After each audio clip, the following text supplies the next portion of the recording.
উনি সফরে বেরিয়েছেন হাদিস কালেকশনের জন্য। প্রচন্ড শীতের রাত, উনি মাগরিবের নামাজ, এশারের নামাজ পড়ে একটা মসজিদে শুয়ে পড়লেন, আর শুয়ে শুয়ে হাদিস পড়তেছেন। কি পড়তেছেন?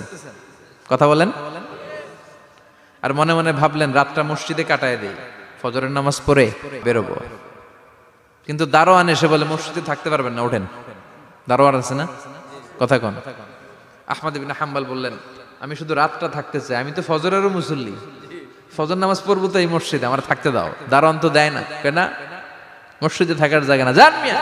উনি যে আহমদ ইবনে হাম্বল এটা চিনে নাই, থাকতে দেয় না। কি করবে এখন? উনি কাঁথা গুছিয়ে হাদিসের কিতাব নিয়ে কাঁধের মধ্যে ব্যাগ নিয়ে মসজিদ থেকে বেরোয় গেলেন। কি আর করবেন, প্রচন্ড শীত, আর কাঁপতেছেন, বুড়ো মানুষ।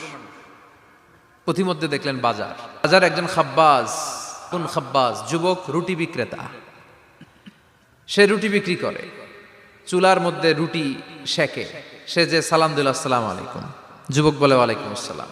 আহমদ ইবনে হাম্বল বলে, যুবক, আমার যাওয়ার জায়গা নেই, সফরে বেরিয়েছি, খুব শীতে কষ্ট পাচ্ছি, রাতে যদি তোমার এই চুলা থেকে একটু আগুন পোহাই, কোনো সমস্যা? যুবক বলে, না না, সমস্যা না, আহলান ওয়া সাহলান, খোশ আমদেদ, আসেন আসেন, আপনি আগুন পোহাইলে আমার সমস্যা কি?